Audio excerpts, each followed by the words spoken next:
pero yo le decía según yo, le decía yo con mucha preocupación que estaba yo atorado, pero dentro de mí yo decía, pues sirve que no trabajo, que al cabo me van a pagar el día. Pero según yo le hacía el preocupado con él. Cada que me hablaba me decía, ya mero llego, es que está ocupado. Y como una hora después más o menos sucedió una tragedia, hermanos. Se acabó la huelga y tuve que ir a trabajar. Para mí eso fue una tragedia, tener que ir a trabajar. Y este día vamos a hablar, acompáñenme por favor a Juan capítulo 5, del versículo 1 al 11. Cuando lo tengan me dicen amén, por favor. Dice, el título es El paralítico de Betesda. Después de estas cosas había una fiesta de los judíos, y subió Jesús a Jerusalén.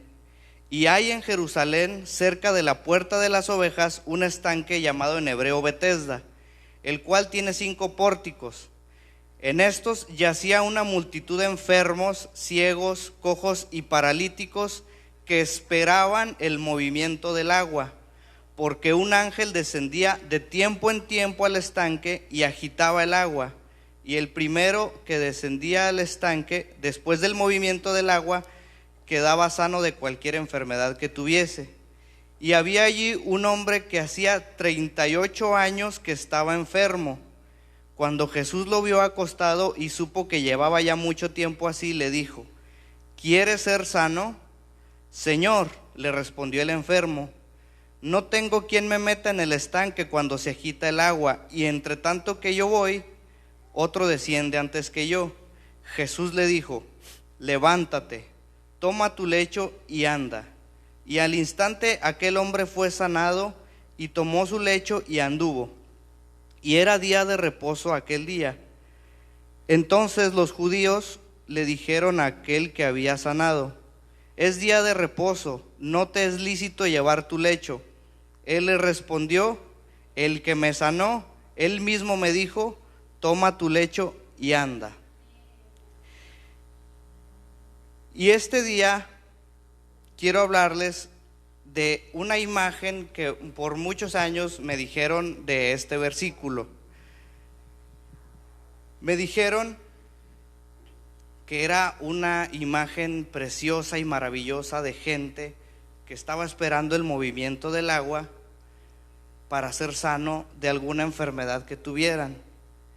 Y yo cuando tenía 12, 15 e incluso hasta los 18 años, a mí se me hacía una imagen bonita y decía, órale, qué padre, mucha gente esperando su milagro, esperando a que el agua se agite en el estanque. Ya ahorita, no es que yo sea amargado ni nada, pero me puse a investigar en internet, en YouTube, cómo era Betesda, ese lugar en aquel entonces. Y dice que ese lugar, el agua que estaba ahí la utilizaban para lavar a las ovejas y los animales que iban a llevar al sacrificio al templo. Y que había mucha gente, no había 5, no había 10, no había 15 enfermos, había muchos enfermos esperando su milagro. Y ya ahorita, imaginándome las cosas, yo creo que más o menos se ve como cuando es el aniversario en el 6 de octubre allá del rancho donde vengo, que hay mucho ruido, hay mucha gente, huele mal porque están lavando los animales en esa agua, hay muchos enfermos. E imagínense ustedes la escena que es llegar a ese lugar y ver todos los enfermos que están ahí. Todos esos enfermos, me dijo por ahí una persona que investigara eso, y me di cuenta que lo del ángel era una superstición, porque realmente ni siquiera los hebreos estaban seguros si era cierto que en verdad descendía un ángel. Había una historia que contaban y que decían que de tanto en tanto bajaba un ángel y movía el agua, pero eso realmente no era verdad, era más una superstición. Y aquí en mi Biblia está subrayado la palabra Betesda, que dice que es casa de gracia o casa de misericordia. Y Bethesda, no sé ustedes qué digan, pero el nombre significa mucho como si fuera una iglesia, porque ¿qué es una iglesia a fin de cuentas? Es una casa de misericordia, casa de gracia. Y Bethesda se parece demasiado, para mí, se parece demasiado a una iglesia. No en esta iglesia, pero también en una iglesia está llena de gente esperando su milagro, esperando a que un ángel baje y agite el agua y su vida cambie, esperanzados por un milagro. O cuántas personas no hay que dicen: yo estoy esperando a que baje un milagro del cielo y me quite esta pobreza. Estoy esperando a que venga un profeta y me diga cómo bajar esos 20 kilos que tengo de más. Estoy esperando una profecía de alguien que me diga qué es lo que tengo que hacer. Todos en algún momento yo creo que hemos pensado eso, esperando a que alguien nos diga qué hacer, y eso nos convierte en cristianos supersticiosos, porque realmente nosotros le llamamos fe, pero a veces tiende a ser una superstición. En noviembre del 2018, mi esposa y yo, se podría decir que estábamos en nuestro mejor momento espiritual, si se le puede decir así.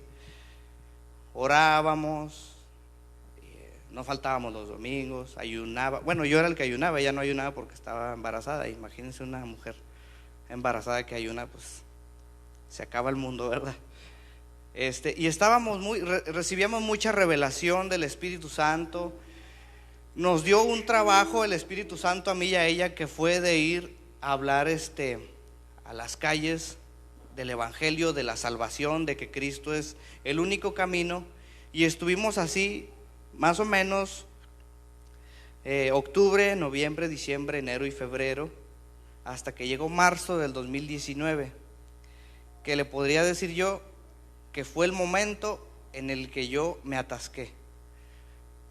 Fue el momento en que yo creo me convertí en un enfermo más de ese estanque. Y al igual que yo me empecé a dar cuenta cuando me convertí en un enfermo de ellos, que yo también estaba esperando una profecía, una palabra de un pastor, de un profeta, de alguien de Dios que llegara y me dijera: ya sal de ese lugar, ya deja el luto, ya deja esa situación, porque estás atascado, estás atorado. Porque ustedes como pastores, ¿a poco no han escuchado gente que les dice: ora por mi matrimonio? Porque ustedes, Dios sí los escucha. A todos nos escucha el Señor, pero somos tan supersticiosos que pensamos que cuando alguien va a orar por nosotros, vamos a salir de esa situación. También me acuerdo que una vez yo y un amigo en un lugar dijimos: vamos a orar por las sillas para que el Señor las llene. Y entiéndanme bien, el Señor, bueno, aunque nosotros pongamos un pedazo de carne asada con elotitos asados y todo en cada silla, este lugar no se va a llenar hasta que nosotros nos salgamos y demos a conocer la palabra del Señor. Pero somos tan supersticiosos creyendo que orando por las sillas el lugar se va a llenar. Y no, porque no queremos dar ese paso de fe. ¿Y saben qué crea la superstición en los cristianos? Un cristianismo sin responsabilidad.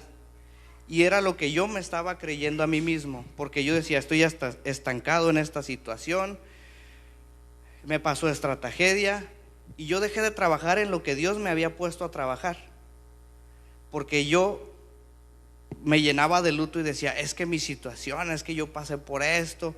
Pero realmente yo caí en un estado de comodidad. Yo quería estar ahí. Realmente yo no sabía bien si quería salir o no, porque sabía que si salía de ahí tenía que volver a hacer el trabajo que Dios me dio. Pero como estaba allí, en ese lugar, me gustaba estar ahí, porque me estaba creando un cristianismo sin responsabilidad. Es como, por ejemplo, cuando tú le dices a Dios: Dios, mejora mi salud. Y Dios te dice: claro que sí la mejoro, pero ponte a comer bien primero. Y el Señor te aseguro que mejora tu salud, porque Dios compromete su poder para el que da pasos de fe. Yo duré mucho tiempo atorado en esa situación, lamentándome a mí mismo, diciéndome, es que estoy en esta situación, ¿cuándo voy a salir de esta situación? Y créanme que peor que morir es vivir a medias, porque a mí me estaba pasando, estaba viviendo a medias. Saber que Dios me creó a mí para una tarea bien hermosa, para poder volar, y yo estar arrastrándome. Y déjenme decirles algo, su vida no va a cambiar por mucho que esperen en la casa de misericordia como yo estuve esperando. Su vida va a cambiar hasta que tengan un encuentro con esa persona. No.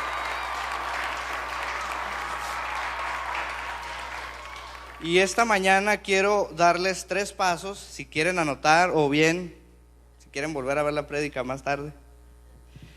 Vamos a ver 3 pasos que estén atorados en el lugar que estén, en la situación que estén, en el hábito que estén atorados, con la persona que estén atorada.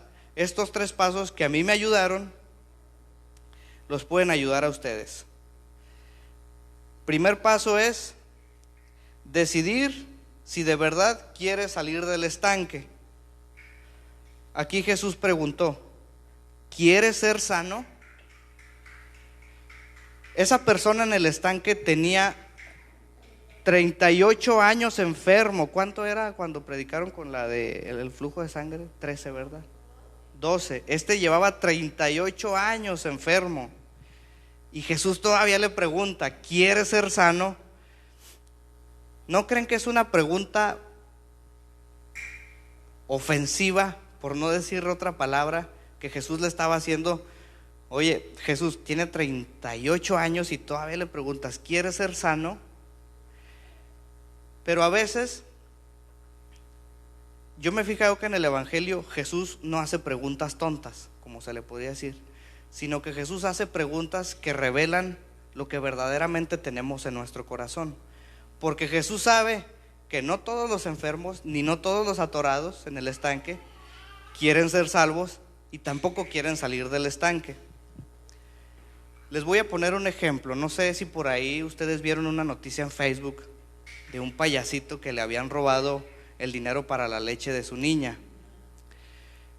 Y hasta pusieron los datos del payasito, su número de teléfono, su cuenta bancaria. Y no me quiero vanagloriar, pero yo le hice un depósito a esa persona, 100 pesillos le puse nada más. Y yo me contacté con esa persona porque había una vacante en el trabajo donde yo estoy. Y le dije, mira, yo te deposité, te estoy marcando porque sabes que hay una vacante de trabajo en el lugar donde estoy. Vas a tener seguro, vas a tener prestaciones, vas a tener 10 días de descanso. Y vas a moverte porque es un trabajo en que se requiere mover mucho ahí. ¿Y qué creen que me dijo el payasito? Que no. Me dijo, no, amigo, es que fíjate que no, así tal cual, así como me están oyendo, así me dijo. Y yo dije, bueno, ¿qué le pasa? Yo dije, bueno, si era por su leche, digo, cuando tienes seguro, el seguro social te regala leche.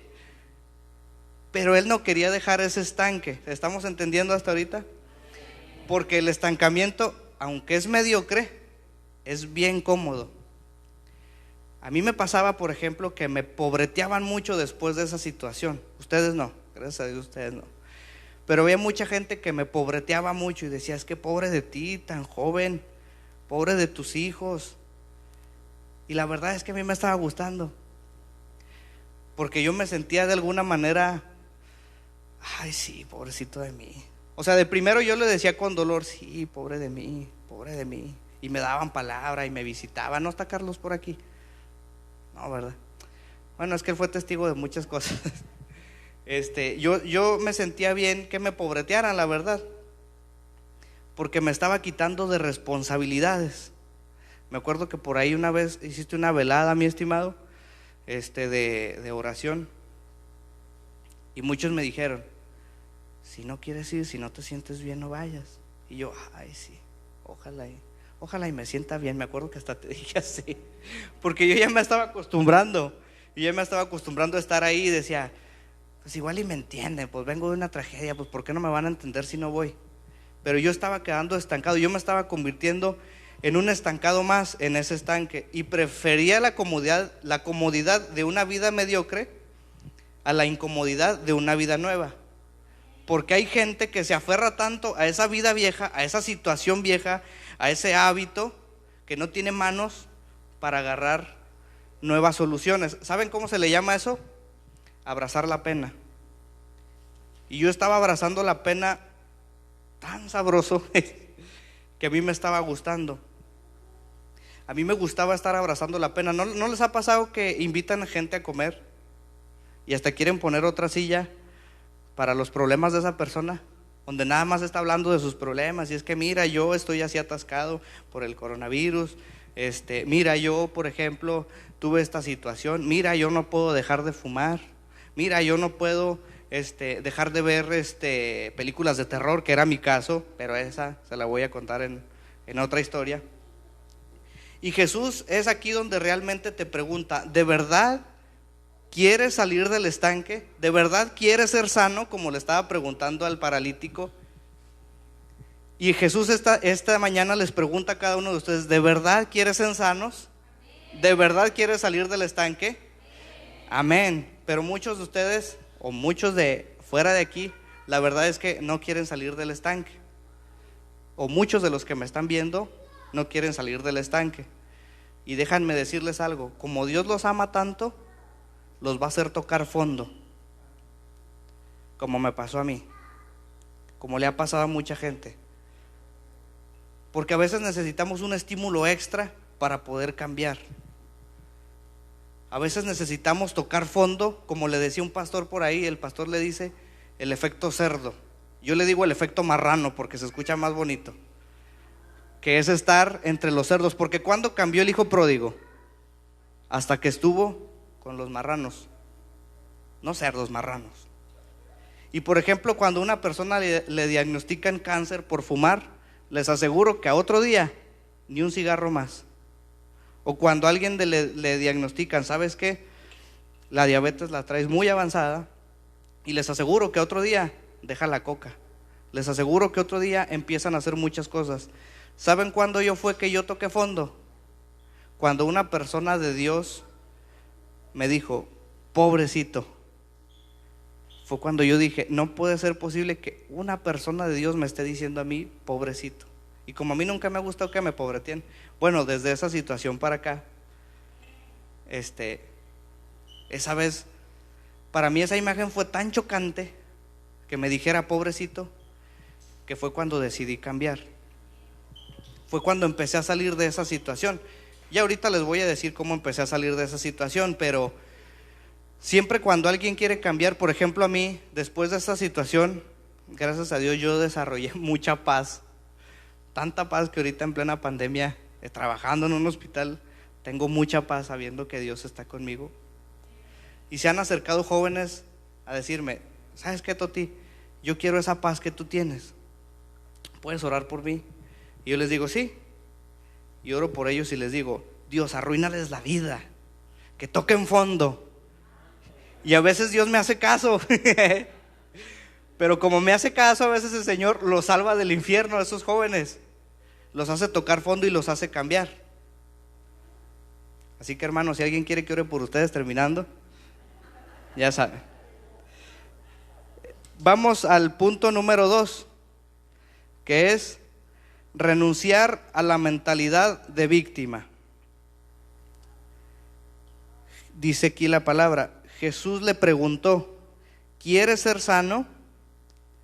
Y el enfermo le respondió: no tengo quien me meta en el estanque cuando se agita el agua, y entre tanto que yo voy, otro desciende antes que yo. ¿Qué le quiso decir? Bueno, ¿qué le estaba preguntando Jesús al paralítico? ¿Y qué le contesta el paralítico? ¿Le contestó la pregunta que Jesús le dijo?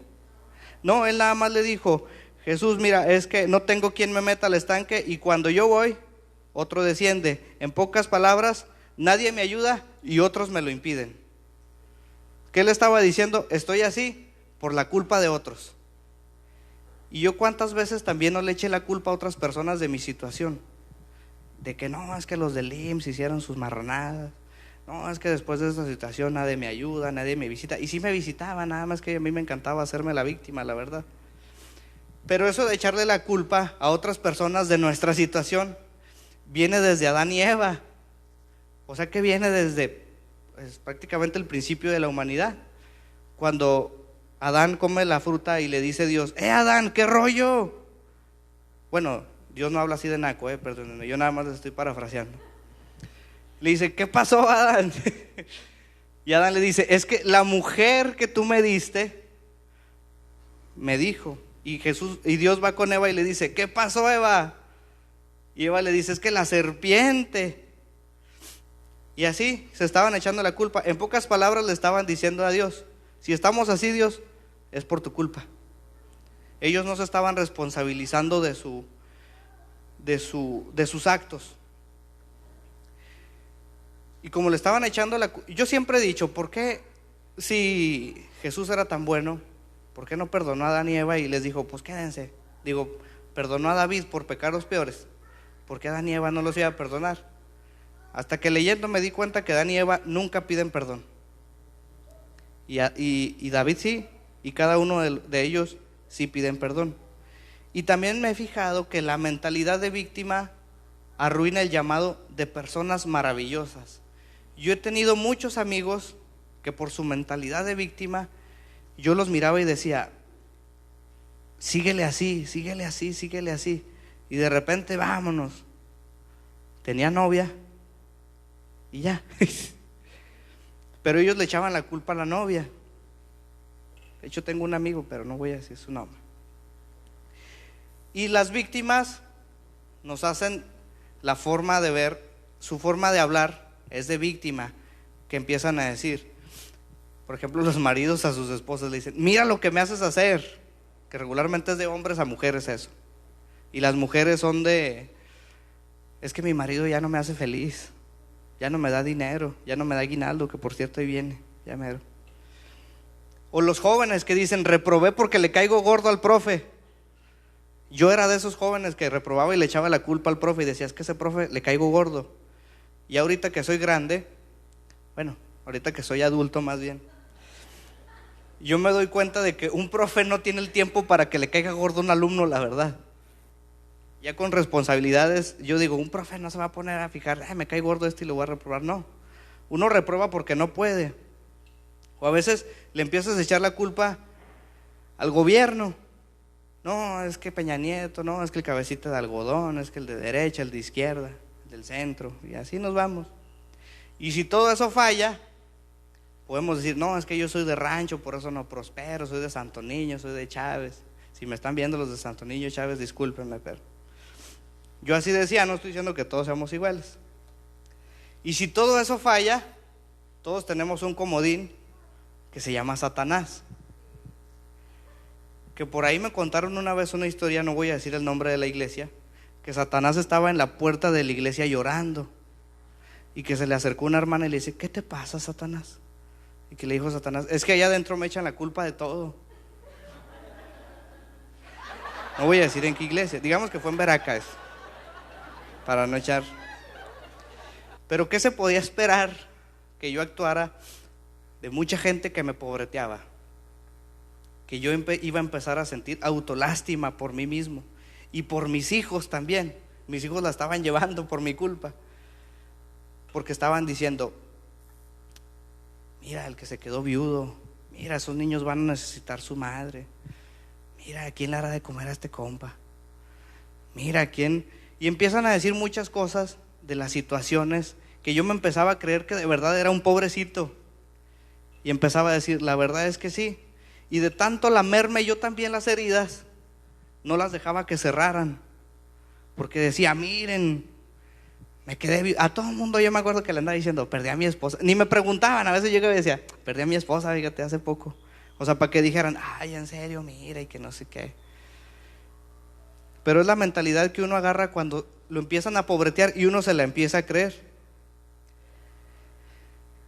Y déjame ser muy claro contigo: no quiero menospreciar tu situación, tu hábito, tu vicio, la situación en la que estés, no la quiero menospreciar. Todos vivimos situaciones difíciles. Todos pasamos por situaciones diferentes, algunos muy difíciles, otros no tanto, pero a fin de cuentas, por la diferencia de carácter, es muy difícil la situación por la que pasamos y no todos las toman igual. Pero hay alguien que nos enseñó cómo llevar las cruces de la vida, y esa persona es Jesús. Nos cuenta la historia que una noche Jesús reúne a todos sus discípulos y les dice: llegó la hora, me van a desnudar, me van a crucificar y voy a morir. Y cuando Jesús estaba contando eso, se le acerca un discípulo. ¿Cuál discípulo se le acercó? A ver si se acuerdan. Fíjense, hablando de Pedro, mi estimado, fíjense cómo la riega Pedro, ¿verdad? ¿Y qué le dijo Pedro? ¿Se acuerdan? Le dice: que nada de esto te acontezca. Y me llama mucho la atención la frase que le dice: ten compasión de ti. ¿Qué quiere decir eso? O sea, le estaba diciendo, no, casi le está diciendo: pobretéate, ¿cómo te va a pasar eso, Jesús? ¿Y qué le dijo Jesús? Apártate de mí, Satanás, porque tú ves las cosas de una manera natural y no de una manera espiritual. Hay una frase que a mí me ayudó mucho a cambiar, que leí en Juan. No me acuerdo por qué fechas fue, pero la leí. Y a mí me gustó mucho porque esa frase me ayudó a llevar las situaciones, a llevar mi cruz de una manera diferente. Y es cuando Jesús dice: a mí nadie me quita la vida, soy yo el que la entrego. Cuando yo leí esa frase, cambió mi vida totalmente. A mí el Señor ya me había dado una palabra antes de que toda esta situación pasara, pero yo no quería cambiar. Aun cuando Jesús ya me había dado la palabra, Jesús me da esa frase cuando la dice, que a él nadie le quita la vida, es el que la entrega. Y eso me ayudó a mí a tomar la cruz de otra manera, a decir: yo voy a llevar esta cruz, pero yo no soy la víctima de esta situación. Yo voy a llegar a la cruz de tal manera que le voy a dar gloria a Dios, y voy a llevar esta cruz con responsabilidad. No la voy a llevar pobreteándome por toda la vida, sino que la voy a llevar con responsabilidad, ayudando a gente que está pasando por la misma situación. Y duele, y tal vez duele, y duele mucho, y ha dolido demasiado, pero la voy a llevar de tal manera que Dios cumpla el propósito que tiene para mí y para mis hijos.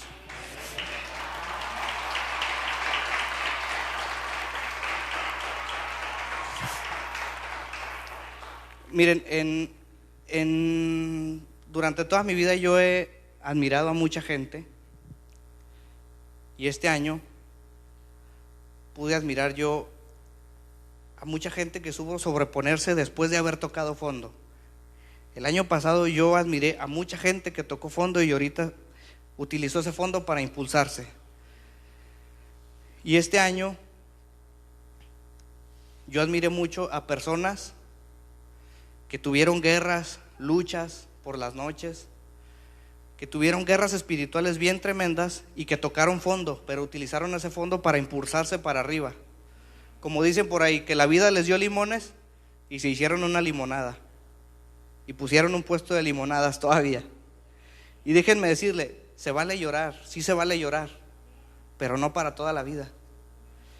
Hay que a veces, para dejar de llorar y para salir de ese estanque, necesitamos escuchar la voz de Jesús. Y ese es el tercer punto: obedece la voz de Jesús. Jesús le dijo al paralítico: levántate. Podemos ver en la Biblia a muchos personajes bíblicos que tuvieron nada más de dos: o lamentarse por su situación, o obedecer la voz que les decía adelante. Podemos ver por ejemplo a Josué, que él tenía o lamentarse por la pérdida de Moisés, u obedecer la voz que le decía: esfuérzate y sé valiente. Nada más tenía de dos sopas.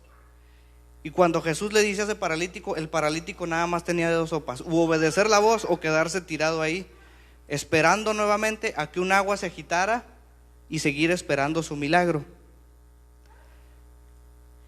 Y esta mañana no va a haber agitaciones del agua. Esta mañana van a escuchar la voz de Jesús. Amén. En marzo del 2019, a mí Dios me decía una palabra que era: todo va a estar bien. Y yo la tomé, como todavía no pasaba nada malo, yo la tomé y dije: perfecto, Señor, todo va a estar bien. Se llega marzo y empieza toda esta situación difícil y digo: Señor,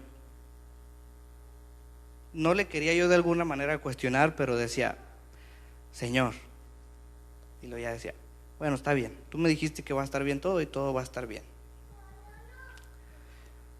Pasa la situación difícil y yo decía: Señor, pues no, que todo iba a estar bien. Incluso déjenme decirles que aún el día del entierro yo pude escuchar todavía la voz de Dios que me decía: todavía va a estar bien.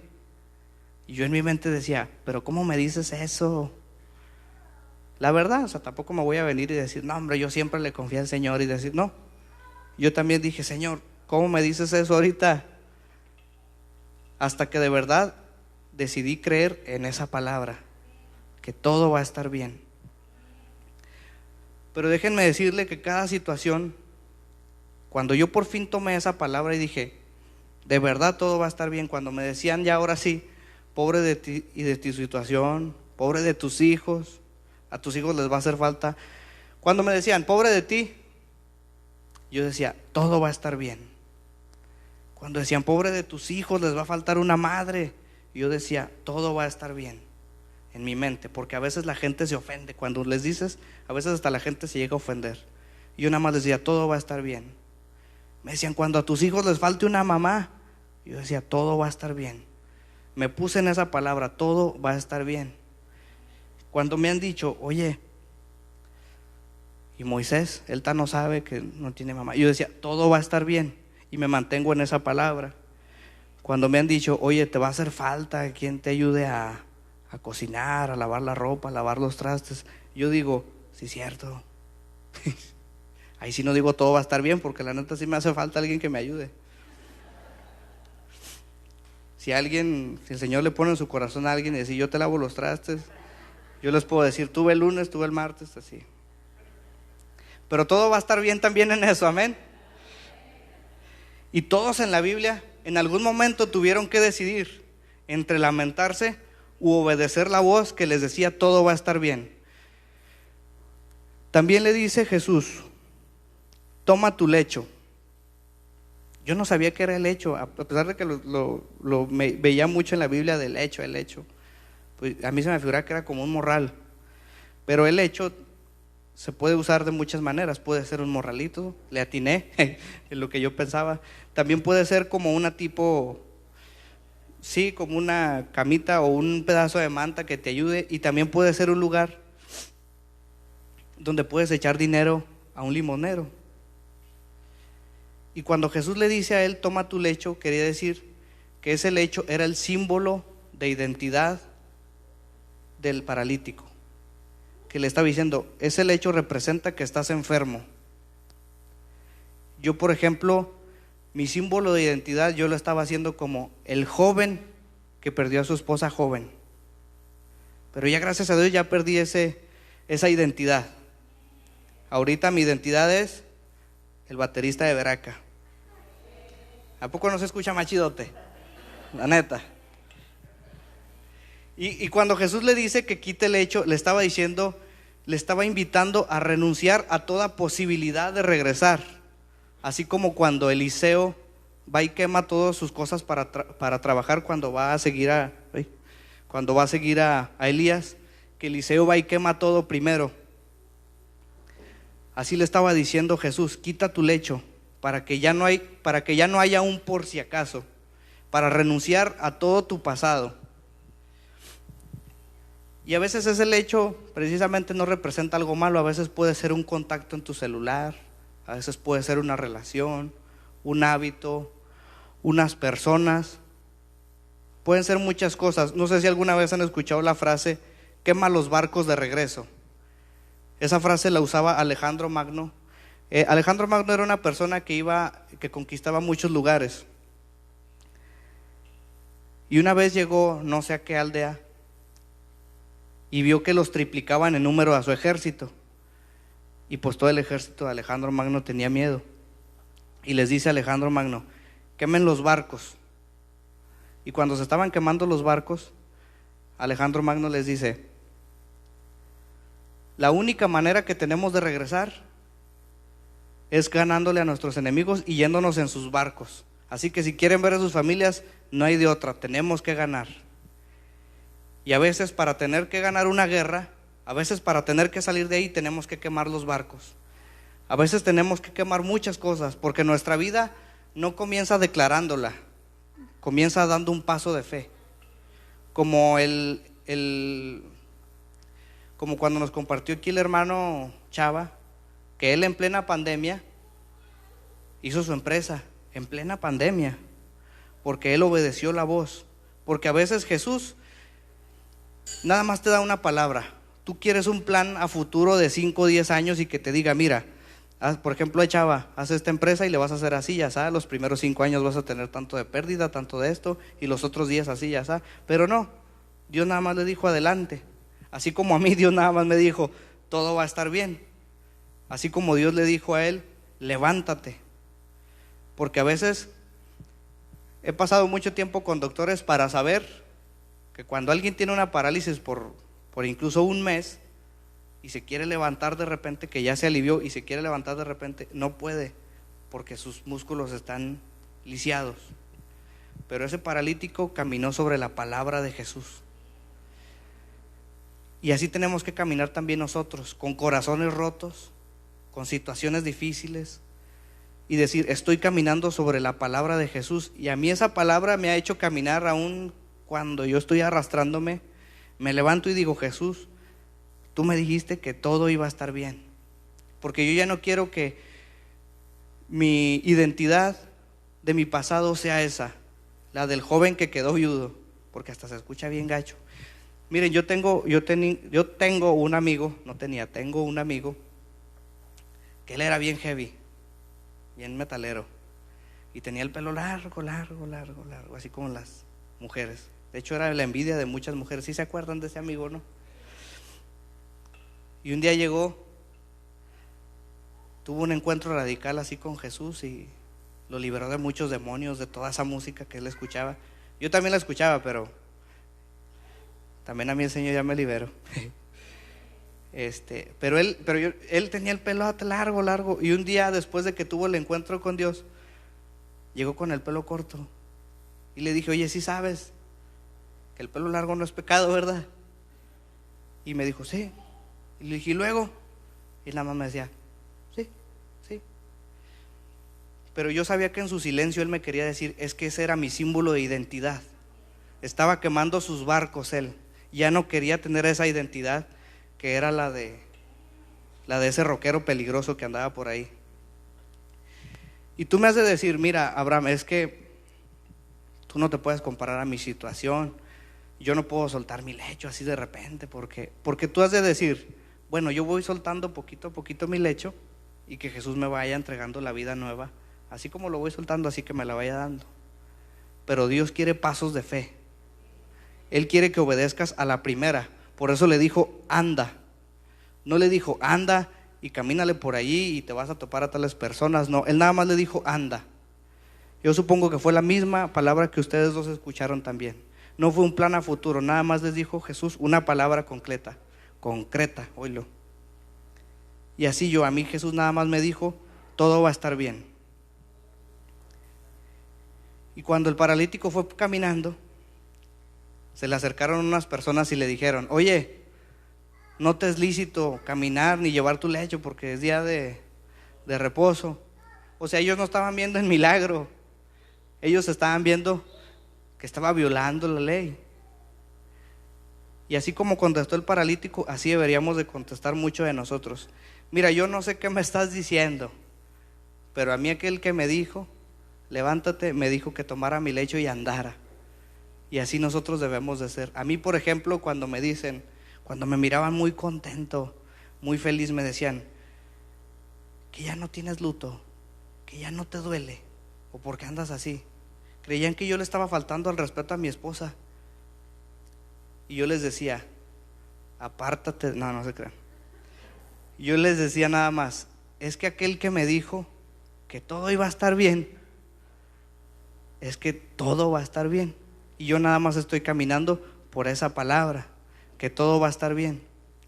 A lo mejor Jesús ya te dio una palabra, a lo mejor no te la ha dado, a lo mejor la escuchas hoy. A lo mejor te la dio hace 10 años, a lo mejor te la dio un mes y tú no has querido obedecer todavía, no has querido salir de ese estanque. Pero esta mañana de verdad Jesús te está diciendo, ¿de verdad quieres ser sano? ¿De verdad quieres salir del estanque? Y mi estimado,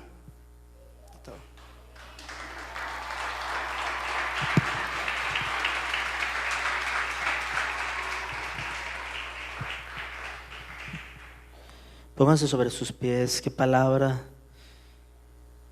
¿Quieres salir del estanque? Amén. Queremos escuchar a Jesús y caminar sobre su palabra. Amén. Cierre sus ojos en esta mañana. Gracias por esta palabra, Señor. Impresionante. Gracias, Padre, porque queremos salir del estanque. Queremos salir, Señor, quemar nuestros barcos y no regresar, Señor, o ser identificados por algo o por alguien, Señor, sino solamente por ti, Jesús.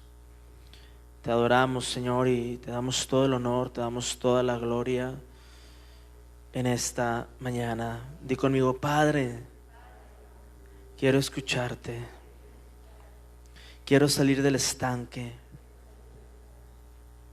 Señor Jesús, tu palabra es la única que me saca del estanque en este día. Amén.